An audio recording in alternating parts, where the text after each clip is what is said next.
Wait, am I even allowed to go fishing? Oh, I can. We always have to start by going fishing.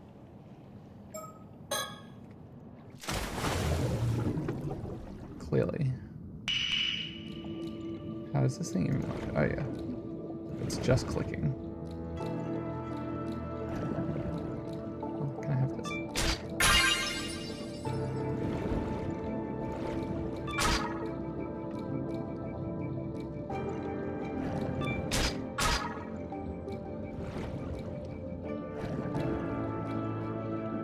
What did they say about starfish? I was like...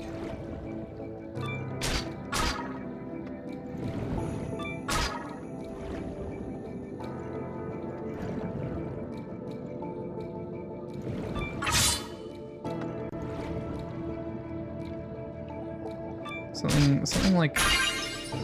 If there's starfish, there's not going to be like that many cool things around.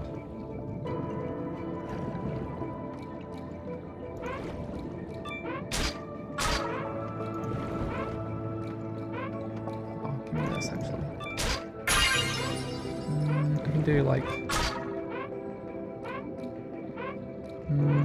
yeah, okay. Should have enough energy to get back to the boat. Yeah, nice. That should be a pretty good score.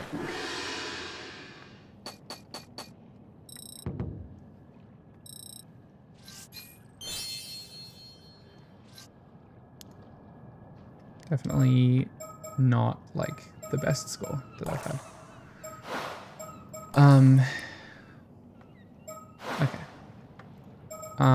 So what even happened?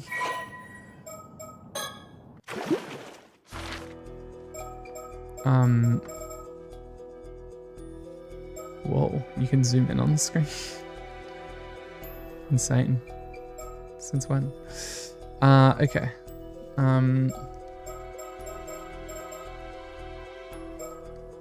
Let's save this for later, because I feel like that could be like very, very interesting. Summary of previous events. After collecting information about mermaids and returning to their inn, Avi and Cersei have a meeting to plan for their true objective, the treasure hunt. I gotta remember what voices I was doing for like all of these characters. It's been like a month at least.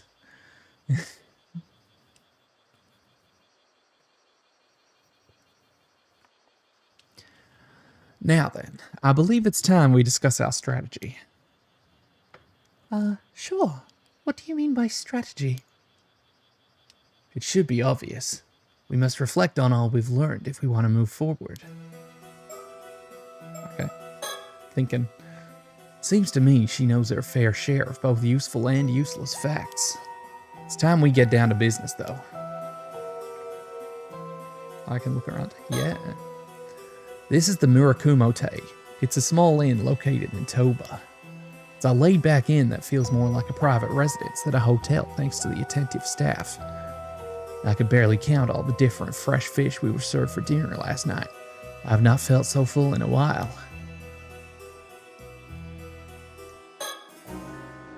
Light is passing through the windows. It's hot outside, so I'll leave them closed. Okay. Dried flowers. I suppose this is the embodiment of the Japanese concept wabi-wabi, or however you say it. Oh, shit, do you mean wabi-sabi? A hanging scroll perfectly complements the tatami room. This room may not have a dedicated alcove, but the scroll still really ties the room together. How lovely. Oh, that's, yeah. I thought that might have been the door, but it's not actually. Oh, that's the door.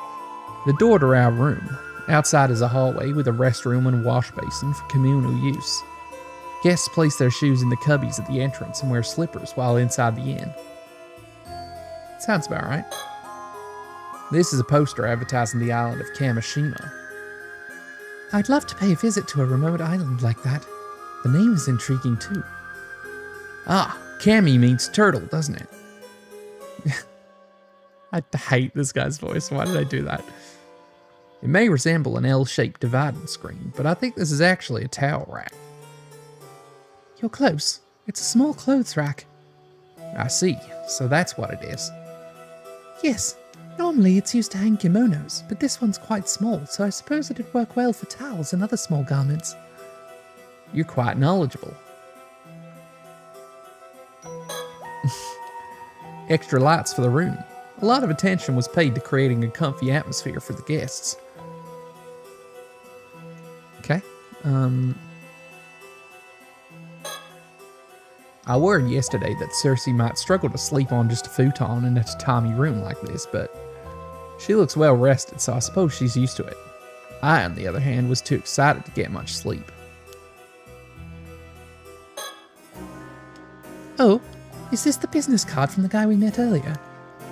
It is. We managed to glean some surprisingly good information from that exchange. Oh yeah? What happened? Also, I have tea. First things first, let's head back to the inn. From there, we can plan our next move. Oh yeah, this is the end of that situation. Pardon me, but would the lovely lady and handsome gentleman be willing to spare me a moment? Why yes, the gentleman does have some time. Suppose that makes me the lady then. Oh, it's you. You've been following us for quite some time.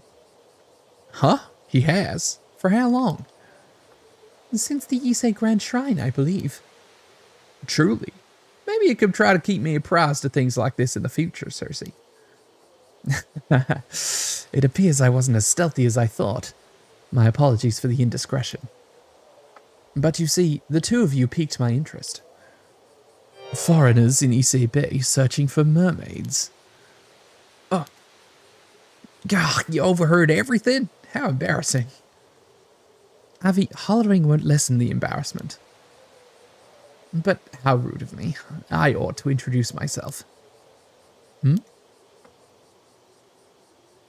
an event planner here in Issei City. My name is Kippei Ikoma. Oh, a fancy business card and everything. What a charming fella. Let's see. Sala Planning, huh? And it says here you're the CEO? I'm actually the only employee, so the title doesn't mean much. I see. I apologize for the rudeness, but I actually just ran out of business cards of my own. Did you ever have any? I had heard you need to carry business cards in Japan if you want to avoid looking suspicious, but I'd still forgot to bring any. But the freewheeling and forgetful man before you goes by the name Arnav Barnum, a fantasy author who's merely passing through. Do you believe me? Or am I too suspicious? Without a business card for proof, the verdict is yours alone to make. So you're an author, Mr. Barnum. Please, call me Avi. This is Cersei. She studied more Japanese history than even the average Japanese citizen. It's a pleasure. If you'd like, I can list the top 100 of Issei's best features at any time. Aren't you a delight? I was right to take an interest in the two of you. Kippei Ikoma. Alright. Director of Sala Planning, a venture company primarily focused on planning and producing tourism promotion events in Issei City. An ambitious young man, Kippei is both highly driven and extraordinarily tenacious when it comes to fulfilling his goals. He is currently planning a PR project themed on mermaids as a sightseeing attraction. About 6 years ago, with the support of wealthy tycoon Yoshiatsu Yamashina. Do you know about that guy? Oh yeah, this guy. Sure. Kippei moved to Issei from the countryside with nothing but the clothes on his back and an eye to making his fortune. This aggressiveness won him Yamashina's favor, and after several years spelt building up experience as his assistant, the tycoon granted Kippei an investment with which he started his current company. Although Yamashina could be said to be particularly strict with him, this is a reflection of the high expectations he has for his future. Kippei is often told that he looks old for his age, but as this means he's not taken lightly when doing business, he sees it as an advantage. This guy is just like kind of rich. Oh yeah, he's like the head like money guy, even above Shinobu. Forgive me for my bluntness, but would you mind sparing me a few moments? I'd love to talk a little longer. I suppose that could be arranged. Sorry, I just need to look around my surroundings first. Gusts of wind graze this lovely observation deck. What do you think, Cersei? It feels like a scammer who targets foreign tourists. Haha, quite the blunt one, aren't you, young lady? Is that it? Nothing else here? Cool. The truth is, I'm currently planning a promotional tourism campaign for the Ise-Shima region. I was thinking of using mermaid legends as the centerpiece of the campaign. Mermaids, huh? I'm sure you're already quite aware of the mermaid legends of Ise Bay, yes? I thought we could hold events and exhibitions centered around such legends to attract tourists. I see. So that's why you're interested in mermaids. Additionally, the Ise-Shima region is also famous for its pearls. I believe mermaids and pearls naturally complement one another. 2. There is also the famous legend that a mermaid's tears turn into pearls when they are washed away by the ocean.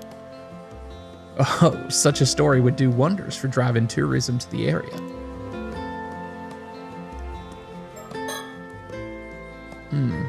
I'm not sure if I should trust him. Entertaining a weirdo might prove to be a pain. That said, it seems he's also interested in mermaids. Perhaps we could get some information out of him. So, this young man is actually a CEO, though I'm not sure if I'd call him young. His gaze has a piercing quality to it, and there's something off about his smile. Everything about him feels older than he looks. Does this project mean you're knowledgeable about mermaids in Ise then, Mr. Ikoma? I suppose it does. I know a fair bit. For example, there are some mermaid legends that most people have never heard of. Oh, do share. A long time ago, there was an island south of Kamishima known as Taishima. Have you heard of it? I'm afraid I haven't. It rings a bell. It was also called Taishima by some. That's absolutely right. It is said that once upon a time, 3 mermaids lived on Taishima. Wow, 3 of them. Tell me, were they human mermaids or fish mermaids? Human mermaids? Well, I suppose their upper bodies were human, so I suppose you could describe them as such. I see. Then that would separate them from the 3 mermaids discovered in Betsuo during the Heian period. Oh, this is the first I've heard of this tale. However, Taishima sunk about 400 years ago during a natural disaster. The mermaids seem to have vanished after that. What? That's such a shame. Regardless, it is said the 3 mermaids were named Sobae, Nagame, and Hayase. So the mermaids were named too, huh? That definitely adds to the authenticity of the story. Pardon me, Mr. Ikoma. I never came across such concrete information. Where did you learn this? I don't blame you for questioning my sources. I also haven't managed to find any records of this tale. You see, the story was passed down through word of mouth. As it turns out, there was a single man who managed to escape the island's destruction. His descendants have kept the legend alive. Aha! So it's one of those descendants you heard the story from. That's right. They live a modest private life these days. When the story comes straight from a descendant like that, it does lend it some credibility. there really were mermaids on Tashima 400 years ago, then that could provide us valuable new information. I believe these oversized suits, known as soft suits, are currently quite popular in Japan. Perhaps he's trying to be taken seriously as a CEO. He certainly is putting a lot of effort into his appearance. Yeah. I'd love to inquire deeper about these Tashima mermaids. If you don't mind, could you share the identity of this descendant you speak of? My apologies, but I'm afraid I cannot oblige. She is not the friendliest sort. Frankly, even I have trouble getting her to open up. No matter how many times I visit her, I always feel like I'm only getting part of the story. I see. That's a real shame. Now, this may not be much consolation, but I have another interesting rumor from this descendant to share. Oh, I'm all ears. It concerns one of the rumored Taishima mermaids. It is said that a few decades ago, one of those mermaids turned human and now lives among us. Among us? No kidding. She became human? It does ring a bell, though. Why, that's exactly like the story of the Little Mermaid. What an exciting discovery. You say this was only a few decades ago. That makes it quite recent. This former mermaid could even be walking among the people here as we speak. If the story is true, then yes. However, I'll concede that even I find the story hard to believe. It is a little fantastical. It's tea time. Yum. By the way, may I ask why you're searching for Issei-Bei's mermaids, Avi? No particular reason. I just thought it'd be fun to wander through some sightseeing areas related to the mermaid folklore, that's all. I see. Well, since you've traveled all the way to Japan to sightsee, I'd love to ask you some questions. Was there anything missing from the areas you've visited that you think might have made your trip more enjoyable? What about those photo spots you put your face in? I know those. I love them. Really? Are they that interesting? They're a Japanese tourism classic. It'd be nice to see more of them. Agreed. If I saw one, I would certainly take a photo with it. Oh, and please sell more of those little pennant flags. I can't resist them. I see. I truly appreciate the input, but perhaps things are as fine as they are. Should you discover anything new regarding the area's mermaids, please let me know. Understood. We hope you'll do the same for us. A mermaid who turned into a human? That is true. Things might prove difficult. Amazing. A brand new mermaid legend. The real question is why? Why? There's a long history of people making up legends to drive tourism. Such stories linger on, despite their veracity being entirely unverifiable. I suppose. Is something the matter? It's nothing. It's nothing. Well, it is about time for us to get going. Yes, of course. Thank you, and I apologize again for taking so much of your time. Actually, since you've come all the way to Japan... If anything happens to you during your vacation here, or you need any other help at all, please feel free to give me a call. I'm quite familiar with all sorts of businesses in the area. For example, I could put you in touch with someone should you be looking to interview armor divers. Oh, really? That's very kind. You're not just saying it as a formality, are you? A free-spirited lad like myself will not hesitate to take you up on an offer like this. I will call you. Please, do not hold back. I'll leave you two to your sightseeing. Please have a good time. Nice flashback. If mermaids really did live on Tashima, it's certainly worth investigating. Some of the notes I've taken. The information in them is not substantive and likely of no use. Wait, hang on.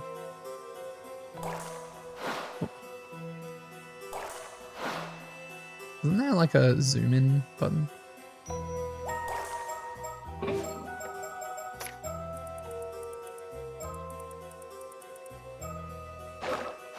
Oh, it was Q, but I don't have abilities here. A porcelain ashtray that came with the room. Ashtrays like these are found just about anywhere, so one can smoke without any worries. And that being said, I've noticed people outside still simply dropping their cigarettes onto the ground. Well, I wasn't a smoker to begin with. This is a sketch of the mermaid mummy that I found in our family storage. Bringing it along would have been out of the question, so I settled on just bringing a sketch. Oh, that's right. I still haven't told Cersei why I'm searching for mermaids. This map looks quite old. Exactly. It is also the precise reason I've come to Mie. To put it simply, this is no ordinary map. This is a mermaid treasure map. A mermaid treasure map? Allow me to explain.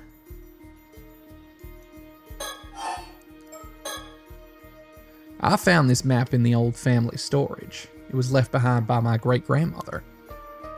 If she's your great-grandmother, then that would make her my great-grandmother's sister.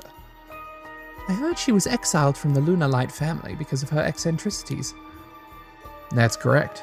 She was quite fond of the occult and amassed a number of suspicious curios over her lifetime. As a child, I loved searching through the storehouse that housed her collection. It was like a treasure hunt of wonders. A demon's tail, a yeti's bone, a book of black magic, Ogopogo's tooth, a piece of a UFO, crystal skull. I cannot vouch that any of it was authentic, but it was still so exciting to look through. Who the fuck is Ogopogo? A legendary lake monster reputed to inhabit Okanagan Lake in British Columbia in Canada. Okay, sure. It's no exaggeration when I say that this very storehouse is what led me down the path of becoming a fantasy author. I suppose that's the kind of formative experience an occult writer needs. Just so. I have to thank my great-grandmother. She's the reason I can put food on the table. And among the items in that collection was this. I see. A mermaid mummy. Precisely. They were rather prevalent at sideshows and the like all over the world in the 19th century. Mermaid mummies from Japan were quite popular because of their high quality. A number of them even made their way to Europe. Huh. This one probably made its way to the family storage around that time. It was probably passed from one seller to another until it ended up in my great-grandmother's hands. How are you so sure it was made in Japan? Well, you see, I gave this mummy a thorough investigation. I even took it apart. Sure enough, it was made of wood and paper clay. But lo and behold, I also found this map inside. Truly? You found the map inside a mummy? Whoever made it all those years ago must have snuck the map inside. Inside? I doubt my great-grandmother had the slightest idea it was even in there. That's an incredible discovery. It is simply tantalizing, is it not? There's not a doubt in my mind that it will lead to a most thrilling discovery. So then, why did you call this a mermaid treasure map? Well, it was hidden inside a mermaid mummy, so it follows it must be a treasure map of sorts, no? I see. Your enthusiasm has carried you quite a ways from home. I'm impressed. Oh, I'm sorry for this noise. Thank you. I have no doubt our treasure lies somewhere in Issei Bay. What a shame there's no X to mark the spot. Indeed. And this leads us to our first conundrum. Any ideas how to decipher this map, Cersei? Put me on the spot, why don't you? But it does look like something is written here. Do you know what it says? Oh, that part. Well, I actually did some research on that. Apparently it says, search the 95th. Search the 95th? That sure makes it sound like it leads to a secret location of some sort. Yes, and it must be related to mermaids. Aren't you just itching to find it? You know it. I knew it. I'm counting on you to help me solve the map's riddle. Search the 95th, huh? I don't know if I have any, like...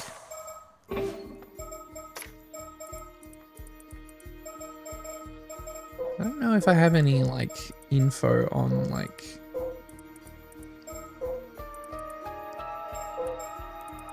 prefecture numbers.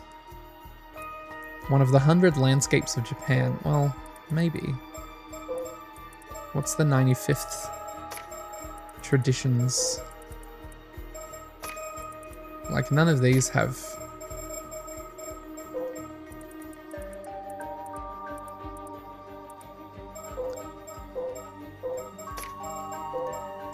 Wait, why is this in the gameplay guide, by the way?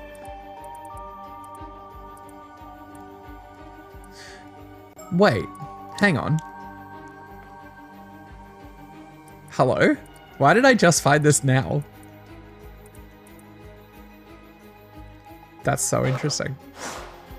The thing about Paranormal Site is you really just gotta keep looking through every little fucking information that you have. Oh shit. Each room is equipped with a mosquito trap.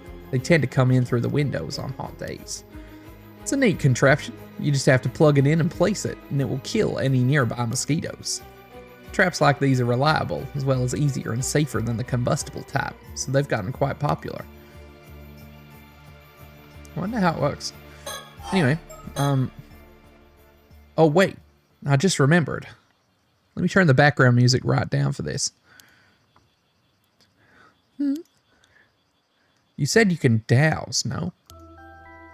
Can't you just douse for the treasure? Then we can skip this whole map and riddle business altogether. How strong do you think dowsing is? I apologize, but that's impossible. Truly? But why? Dowsing is usually used to find waterways, veins of ore, and other such things. My dowsing, however, can be used to find people and objects imbued with spiritual power.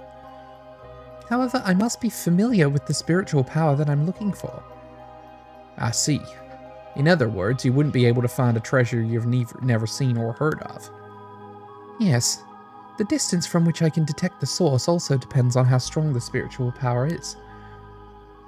It's not quite the superpower I thought it was. I say we've had enough of a diversion. Let's get back to investigating your map. Oh, okay. To be frank, I didn't just come here to solve the map's riddle. My real goal is to find an actual mermaid. Oh yes, I had a feeling that was it. So you already know. Exorcists sure have some keen instincts. What will you do if you find a mermaid? Do you want to become immortal? I suppose. Might as well, considering all the trouble finding one will be. Shit. Your reasoning is unexpectedly uninspired. Simple though it may be, I find the idea quite romantic, akin to ascending to a new stage of humanity. Sure, I guess. I take it you disagree with my thinking, Cersei. I fail to see why my opinion should matter here. What you do is your decision to make. Though I am not certain that an immortal can still be called human. Still, your decision is irrelevant to my duty, so I will not try to interfere. Actually, meeting an immortal would be a rare once-in-a-lifetime chance. Please transcend humanity and let me examine you. I'd prefer if you didn't speak of me like a research specimen. But I'll overlook it for now. Though I do wonder if immortality would actually bring you any happiness. Do you know, I really forgot how much I enjoy voice acting. I'm going to try and do some more of that later on. If you need any voice actors, hello, I'm here. Oh shit, wait, no, log. When you look at old folk tales, it tends to be less of a blessing and more of a curse. Geez, don't say that after I already made up my mind and everything. Well, I'm sure you'll be alright. If you tire of immortality, you need only embark on a journey, like a modern-day Yao Bikuni. That's one way to look at it, though I think the nun part might be an issue. Well, I shouldn't get too far ahead of myself. There's no immortality to be had till I find mermaid flesh to bite into. Tea time. So let's start there. Understood. I'm also quite interested in finding a mermaid myself.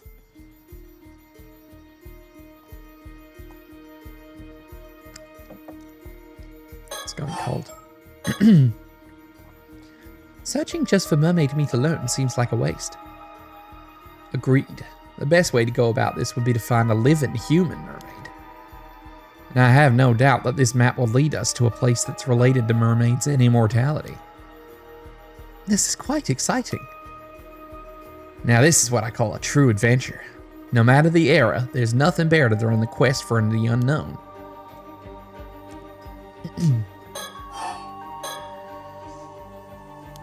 Alright, let's look at the map again, I suppose. Alright. It's Tacoma's business card. He's the CEO of the event planning company we ran into earlier. Oh yeah, these guys don't know about Ikoma being missing? It's a poster of Kamishima. I just can't shake this weird feeling. Huh? Why? Is there something wrong with the island? Or the poster? The poster, I believe. Do you mind if I take a closer look? My hunch was right. There is a presence here. No way. Come on, don't scare me like that.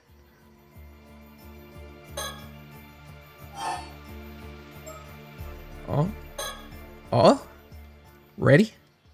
Yes. Please proceed. You sure? Because I'll do it. I really will. There's no telling what may happen.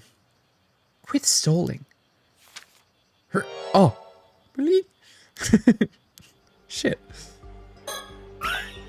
Ring. Fucking mockingbird moment. Don Heron. Funny. Well, I'll look at him later. Let's take a good look. Oh? Did you notice something? It looks like something's written on the other side. I see. I knew I must have missed something. Did you not turn it? Oh, Avi, please. I should carefully hold the edge when I want to look at the other side.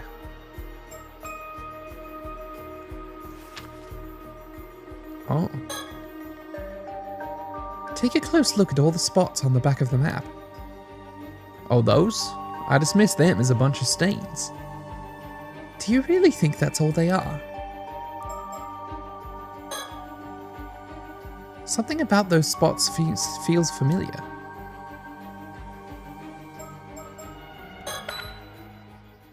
Eureka! Inspiration strikes. I've figured it out. It's a bit hard to see what you mean when looking at the back of the map. Can you point at the front?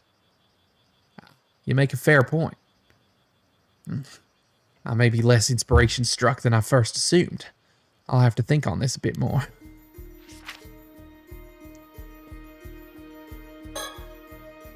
The phrase, search the 95th, is written on the map around the location of Ise province.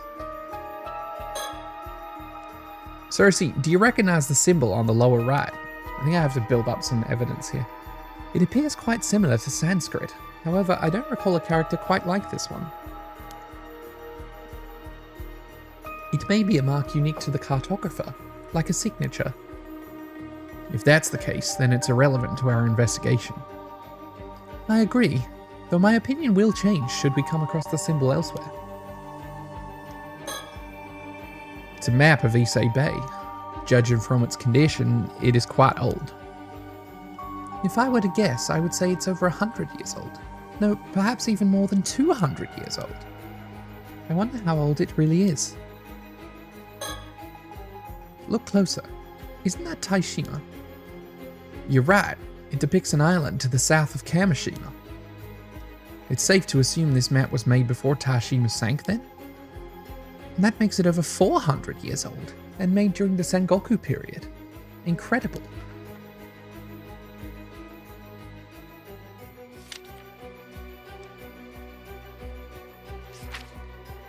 Well, I guess that's all there is to look. Eureka! Inspiration strikes. I've figured it out. Did you? Where is the treasure? Wait, I have an idea. What if...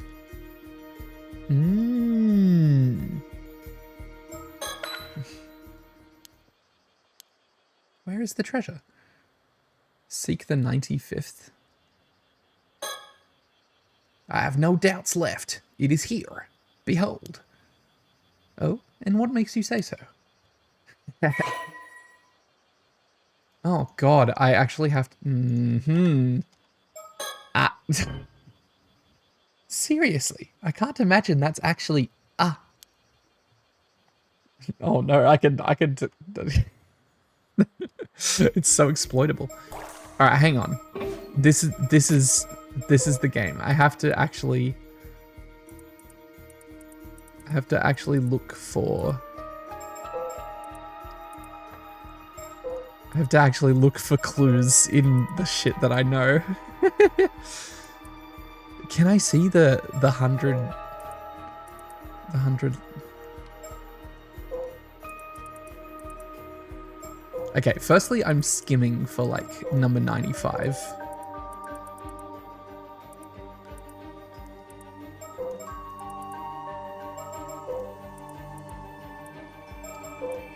I'm not entirely sure I'm gonna find an actual like 95. Wait, what was this number? Oh no. Okay, so Kamishima is this island. That's what I thought.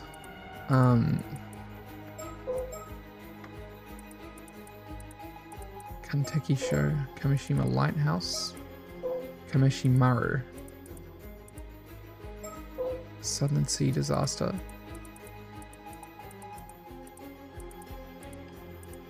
Like, if I can't find anything through skimming, then I will do like a bit of a deeper pour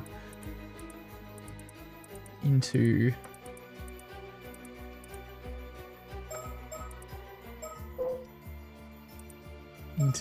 the deal.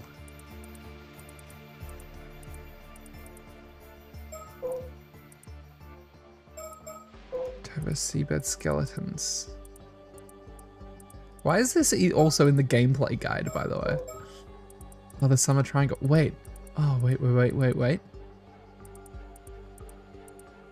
Stars?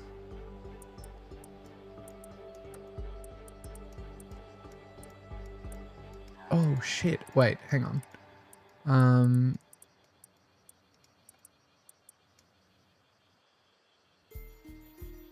Is that what I'm seeing here?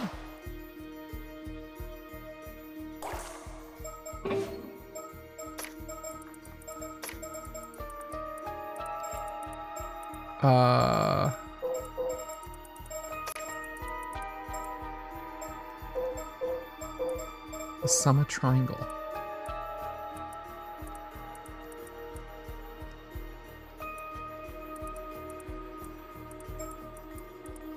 Vega.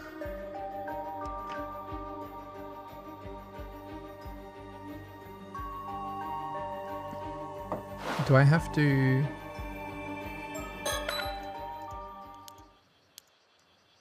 Well, if I click here, this should be Hikoboshi. Allow me to explain. You see, the 95th in the riddle must refer to the 95th tale in the Tales of Issei. And the title of that tale is none other than Hikoboshi. Next, note how the Summer Triangle constellation is drawn on the back. The location of Hikoboshi, or Altair, corresponds to this very spot on the map. Incredible. I should have expected nothing less. You truly are a genius, Abby. Wait, was I supposed to... Wait. The Tales of Issei. Oh, yeah, right. Of course. Cool. I didn't have to get that far, but that's all right. Nothing compares to the rush of a breakthrough. Let's keep riding this high. Oh shit, Avi's a genius. We'll definitely solve the map's riddle. I figured out where the treasure lies. I'm quite keen to investigate further, but I should confirm some other matters first. Even if we were to search the area on the map, it's in the middle of the sea. How are we supposed to search a place like that? Looking for an unknown object seems somewhere on a large swath of seafloor seems like an impossible task. If only we knew how to get in touch with an armor diver. You're right, that does sound difficult. We might have to ask our friendly CEO for help. He did give us his card. However, wouldn't that mean we'd have to inform him of the map? No other way about it. In addition, should we find anything, I imagine he'll expect a share of the spoils. I really wanted to keep it all to myself. Sharing is the worst. I understand, but we have no other options. It's a shame, but I suppose you're right. We should contact him as soon as we can.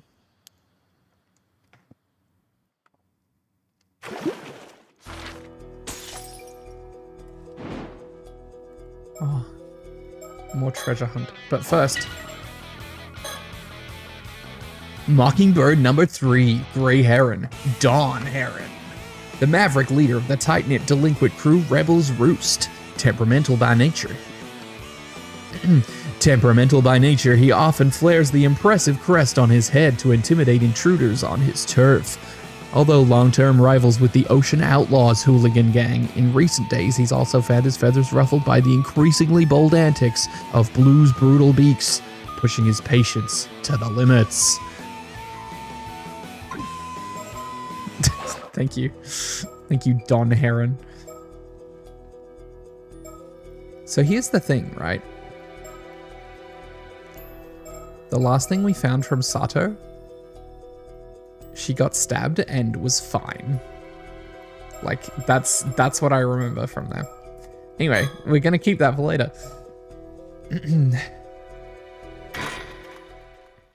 Next. Ding-a-ling. The next day. Hello, this is Ikoma. I'm calling about the seafloor investigation. I asked an armor diver to investigate the area because I was keen to get results as soon as possible. However, she has not returned. Oh shit.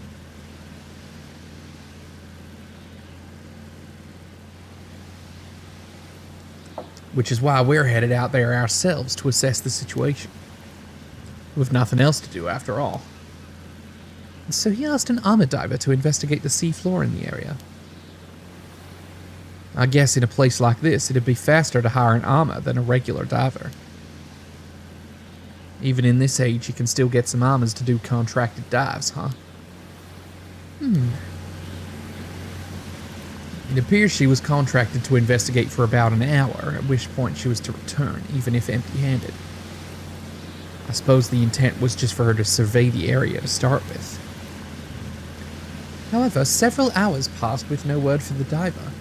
I can see why Ikoma is worried. We'll start by checking out the location. We can request a police search after if need be. Cersei, do you have a bad feeling about this? I do. Ever since we first heard about this. I see. There's a strong negative spirit energy in the air that has only intensified as we approach the spot. Something happened there. The diver didn't make it back. Is it safe for us to go? I have a talisman that repels evil. It should be fine. Damn, that's a powerful talisman, man. Just, oh, yeah, what does it do? Ah, no evil. Only, no evil allowed. Well, if you say so. Worst comes to worst, we'll reunite in the afterlife. Understood. Leave it to me. Magic evil repelling talisman. Nondescript evil. There's something there. Oh shit, it's the diver's boat. That's what I said, Avi. There doesn't appear to be anyone around. How unsettling. You're right. There's something terrible here. Is it really that bad? It is. I can tell even from this distance. It's coming from the bucket. Oh shit. It's saturated with sinister spiritual energy. There's some real powerful curse inside. That's the fucking symbol that was on the map. Inside the bucket?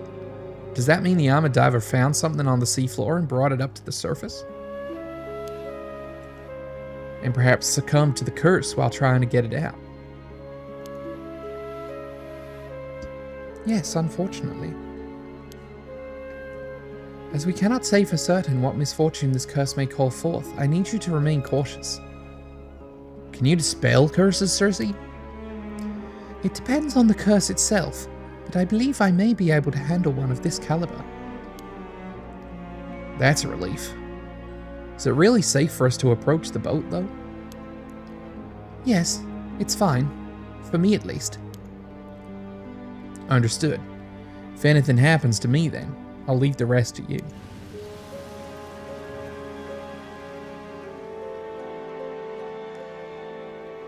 Oh my, there's a small metal box in the bucket. This has to be the source. Can we take it? Yes, provided I can overpower the malice it's engulfed in. Huh. And that was it. It should be safe to touch now.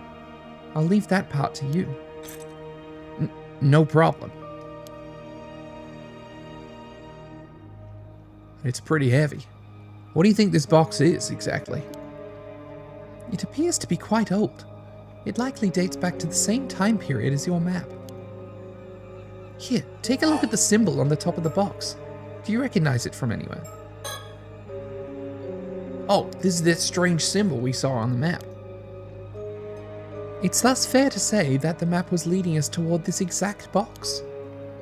And that only makes its identity all the more intriguing. There's some strange lines on the side. Perhaps it's some sort of pattern. It appears to open from the top, but it's not budging at all. It'd take quite a lot of strength to force it open. I believe this box has been sealed with powerful spiritual energy. It was probably sealed by a skilled sorcerer a long time ago. I doubt it will open by any normal means. I'm definitely drawing this shit in the order of the dots here. I can feel something shifting whenever I turn it. There must be some kind of mechanism inside. And then I suppose you'll want to align the box with the spiritual energy of this place. In English, please? It is likely that the mechanism for unlocking the box is activated by orientating the box in the right directions in the right order. I see. So I have to figure out where to point it. Leave it to me. This is definitely the spot indicated by the map. Now then, how to open this metal box. I should investigate the box and rotate it so I can get a good look at all four sides. No, I don't have to do that. I already know what's up.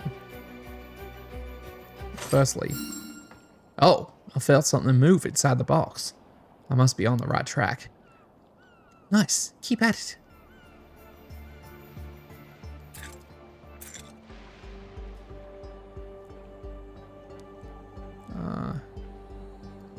Next is here.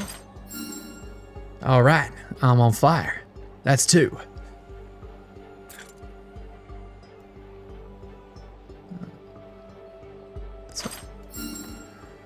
It's here. I found it. Good job. Just one left.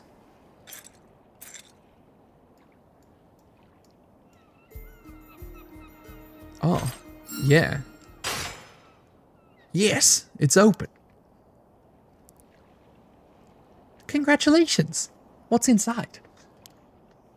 Let's see. Huh? What is this?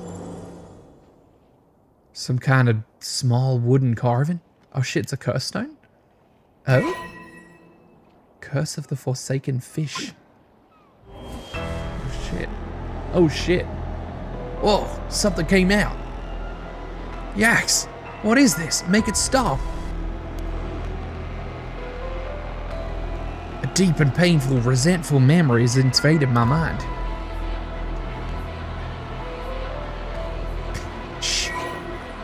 You have acquired the Curse of the Forsaken Fish Curse Stone. You can use it to turn people into fish and kill them when they are submerged in the water of Issei Bay. It can even be used as a distance, provided the target meets the requirements. Press the Use Curse button when you wish to use the curse. Let's go. This is the exciting shit. Curse of the Forsaken Fish. A curse born from the final moments of Hayase, a mermaid brutally tortured to death by humans on Taishima around 400 years ago. The curse has the power to kill any human submerged in the waters of Issei Bay by gradually turning them into a fish starting from their feet. Oh shit. However, the excruciating pain suffered during the transformation often results in them dying before the metamorphosis is complete. The bodies of those who succumb to the curse decay almost instantly, shriveling up into desiccated fibrous masses. The curse can also be triggered remotely, provided that the curse bearer knows their victim's exact location. Mermaids inherently possess the ability to turn humans into fish at will. The curse of the Forsaken Fish is the result of that ability being turned into a conditional curse and sealed within a curse stone. So, is this what happened with the...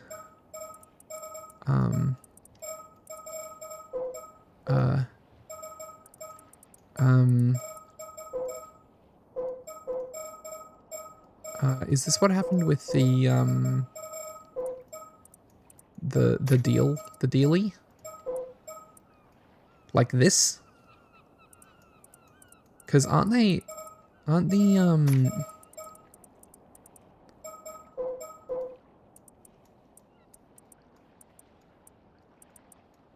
I thought they were, yeah, they're decayed. No. No, I thought I remember something about the corpses being like desiccated and stuff.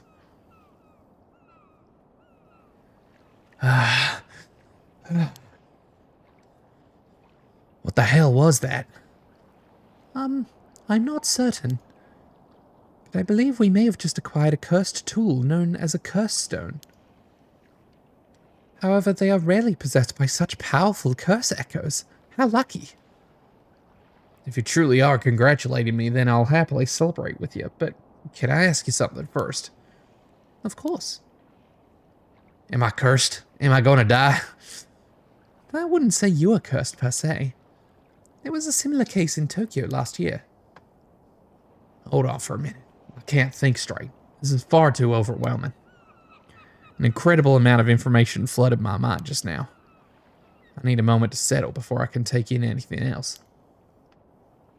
You must be the resentful memory held by the curse.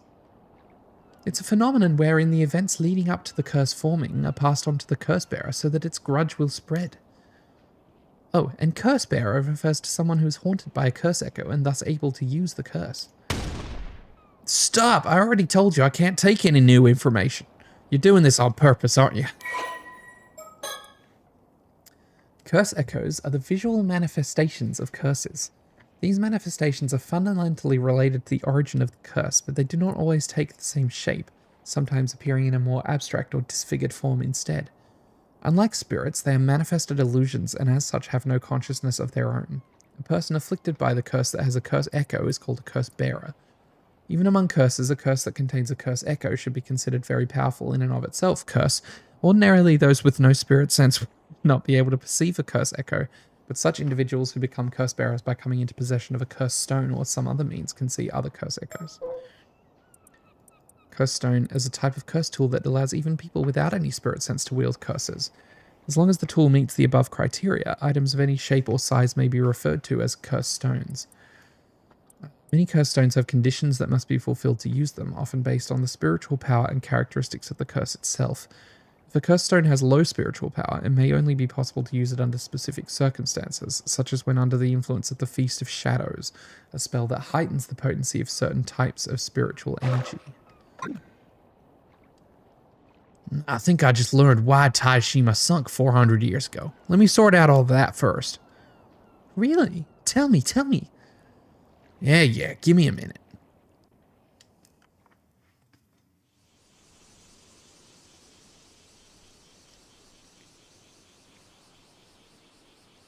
Are you talking about, like...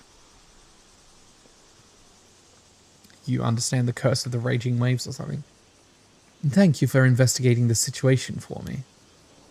I was involved in an accident many years ago, so I can't bring myself to go out to sea anymore. You've been a tremendous help. Oh, I'm sorry to hear that.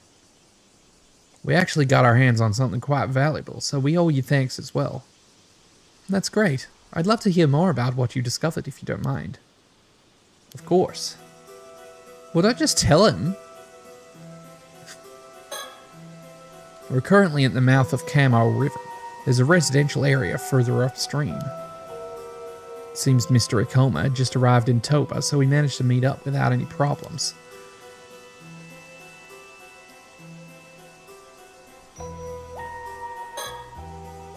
Even when a curse fell into our lap, she managed to remain calm. Only a consummate professional like her could be so cool and collected with all that's happened. Will he believe us if we suddenly start talking about curses? Can we just not bring it up? You think you can explain it all without bringing them up? Well, we'll see how far we get. He may look scary, but his demeanor is surprisingly gentle and kind. He's a very polite young man. People like him tend to be misunderstood because they're a little awkward. He must struggle with that kind of thing a lot. The diver I hired to perform the search was an armored diver living in Toba City by the name of Tamiko Suma. I thought there was no way we could pull off the search, but that's when she agreed to take on my request. I feel terrible about what happened. I can only hope that she's still out there somewhere, unharmed. She had no way of knowing how dangerous this job was. Please, I'm the one who sent her out there. If there's blame to take, it's mine. But still, what exactly happened out there? About that. Let's start with this metal box the armor diver found. Please do.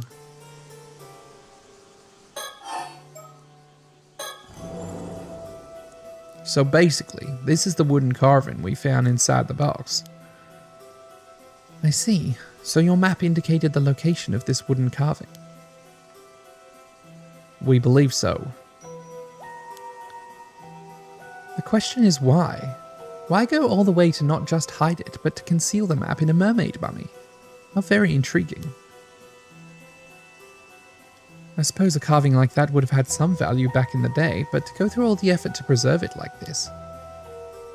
I believe what was preserved was not the carving itself, but the mermaid's memory that was stored inside the curse. Dun dun dun. A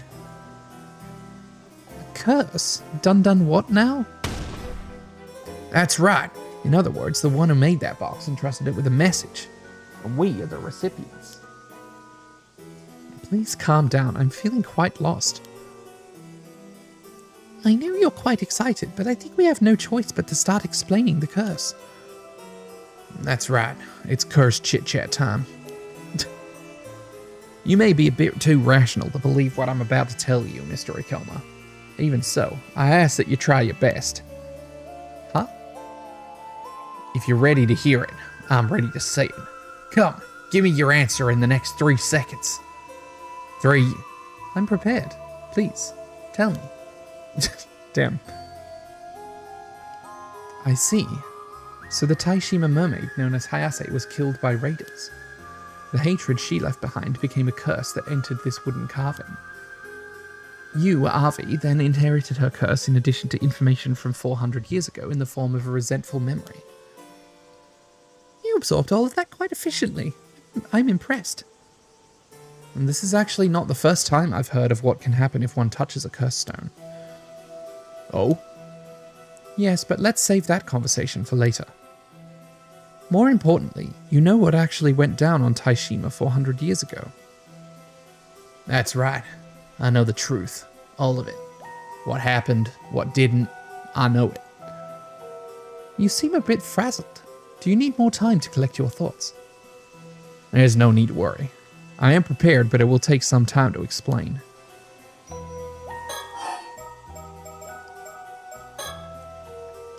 It appears Miss Suma decided to take on my commission alone and set out to sea by herself. Perhaps things would have ended differently if there had been a boatman with her. And that reminds me, I meant to ask about the metal box. If it's been lying on the sea floor for 400 years, how come it wasn't discovered until now? It was most likely sealed inside a rock or something until a few months ago. And so it was sealed away until a certain amount of time had passed? No, I believe the box's unsealing may have been triggered by something.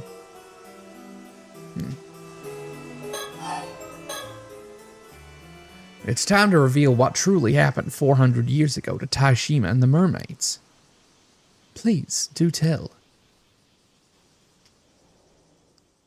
Around 400 years ago, the area of Shima province, which included Taishima, was governed by the Kuki clan. The leader of the clan at the time was Kuki Sumitaka, and it was his duty to protect the secret of the 3 mermaids living on Taishima. And that must have been Sobai, Nagame, and Hayase. However, the legend that eating mermaid flesh could grant immortal life was well known. So he secretly hid them on Taishima so no one would learn about their existence. It appears Sumitaka thought of the mermaids as a sacred or divine existence. The thought of seeking immortality for himself likely never crossed his mind. The land where the mermaids lived was a sanctuary that he fiercely protected at all cost. In other words, Taishima was an island where people worshipped the mermaids in secret.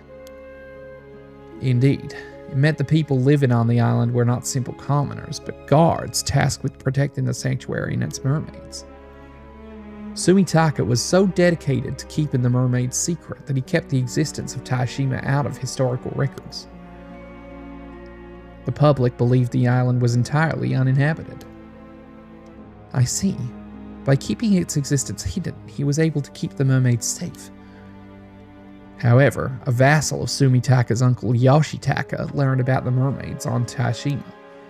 He passed this information on to Yoshitaka, who believed obtaining immortality was a must to rise to the top in an era that was often plagued by war.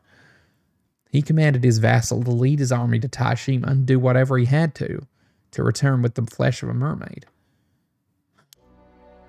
Sumitaka and those on the island resisted, but the invading army was far too powerful. The island was swiftly overrun. Ultimately, Hayase was captured and brought before the vassal. The vassal tortured her, demanding she grant him the power of immortality. But Hayase did not yield even to the most hellish torments. She screamed and cursed with despair and anger until her dying breath. That's horrible. The hatred Hayase felt at the moment of her death led to the creation of the curse of the Forsaken Fish. And that is what I learned from the resentful memory inside the curse stone. But to be honest, that's only half. Half of what? Half of the memories. The other half is the memories of the one who left behind the metal box. Namely, the story of how the curse of the Forsaken Fish became a curse stone.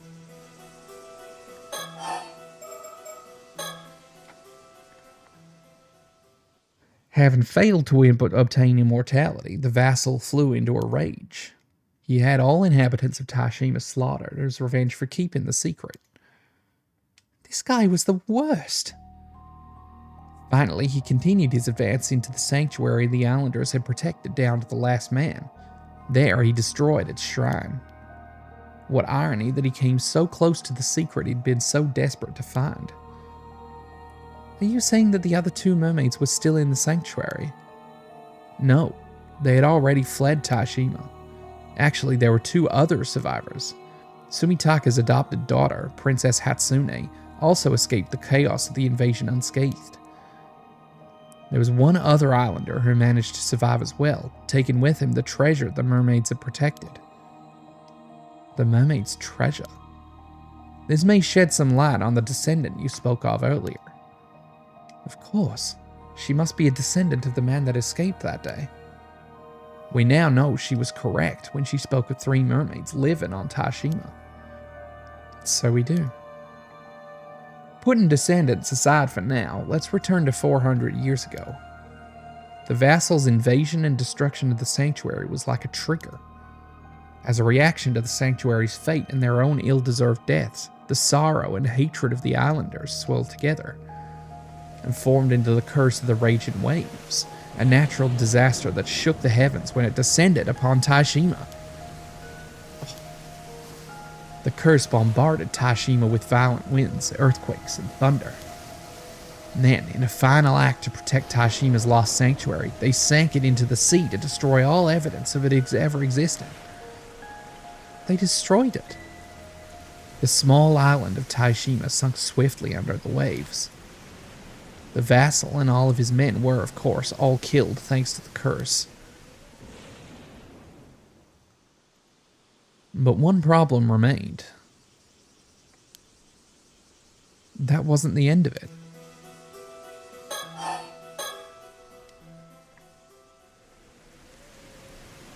Taishima was destroyed by the natural disasters caused by the curse of the raging waves. But the calamity continued for many days. It must have seemed as though it would never end. I can't imagine how terrifying it must have been. Sumitaka even sought out a famous Amyoji to dispel the curse, but he was unsuccessful. The curse would eventually sink to the bottom of the sea, alongside the sanctuary, and be sealed there. Only then did the calamity end. Yet it appears this curse was so powerful that it required a sacrifice to be truly sealed. A sacrifice? Not just any sacrifice, but a living one. Princess Hatsune offered herself up to be that sacrifice. You said she was Sumitaka's adopted daughter, yes? And that she lived on Taishima. That appears to be the case. Sumitaka was evidently so taken with her that he decided to adopt her. The rumor that she threw herself down a well was likely spread to cover up the real cause of her death. So Princess Hatsune was actually sacrificed. The seal would hold for 400 years. They must have hoped that the curse itself would fade during that time too. However, the curse of the forsaken fish created by Hayase also continued to linger in the same place. So the Amyoji sealed it inside the wooden carving, turning it into a curse stone. And then the same Amyoji, knowing that the seal would only last 400 years, stored his memories within the curse stone to pass on this information. He wished to pass down his knowledge for others to use in the event the curse outlasted the 400-year lifespan of the seal. He left behind instructions on how to completely dispel the curse of the raging waves. Indeed, I've compiled it all in my files. Oh, really? In truth, the curse has been perpetually active ever since its inception. The sacrifice offered 400 years ago merely served to seal the source of the calamity during its time. It is believed that Mari Minakuchi attempted to lift the curse once and for all, only for her failure to give rise to the disaster 5 years ago. In the event that the curse did not fade during the 400 years it was sealed, the Onmyoji originally responsible for sealing the curse left behind a plan to dispel it. It was his belief that the curse's power would have weakened enough by that point that performing the following steps would be enough to lift the curse completely. First, thou must unbind my seal risen from the depths with the iron box. Second, thou must offer the still-tied mirror bequeathed by the sacrifice to the sanctuary. Third, let those who share blood with the lost souls of Taishima be the ones who ought to offer appeasement. Okay, so haven't we done the first step already?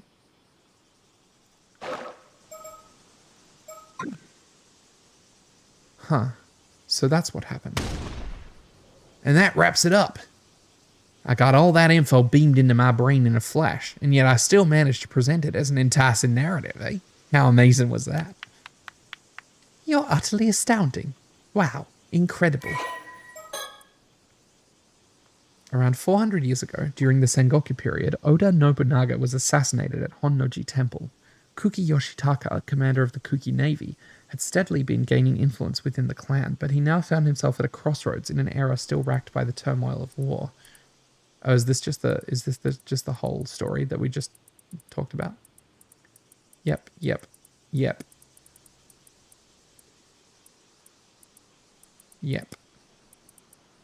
There's a bit more detail here.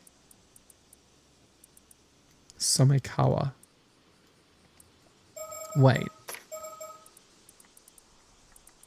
Isn't that a guy? Somekawa? No, it's a woman. Wait.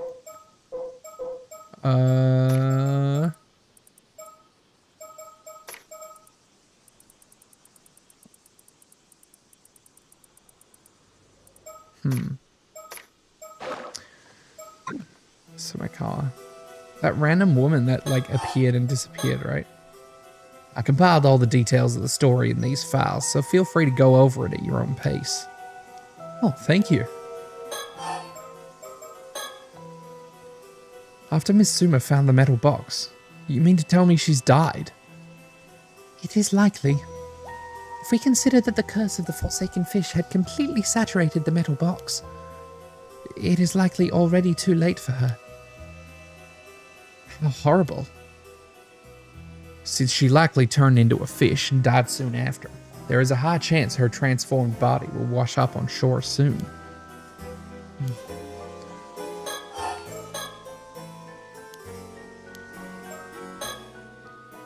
We're Anakoma's dead. I suppose we ought to tell him everything we learned. Wait a second. Is something wrong? Avi, if someone is affected by the curse of the Forsaken Fish, the transformation starts at the feet and travels slowly up, yes? This is exactly what I was thinking about. I believe so, though it's hard to say for sure without witnessing it. If it is true, then that may explain the true identity of the fish mermaids discovered in this area. It could have been the bodies of those who died in the middle of transforming due to the curse of the Forsaken Fish. Oh, that's a convincing theory. Fish mermaids have been recorded as having only human heads or faces, or appearing human just from the chest or shoulders up. If the curse starts at the feet and travels upward, that would explain the variety of fish mermaids that have appeared. The process is so painful that most die mid-transformation, and then the curse causes the corpse to rapidly wither, forming a fibrous mass. God. It may even be the true identity of your mermaid mummy. Interesting. Still, without analyzing it directly, there is no way to know for certain. But perhaps this is why the mermaid mummies originating from Japan are of such high quality. Of course, this doesn't mean that all fish mermaids and mermaid mummies are authentic. But it means there's a possibility.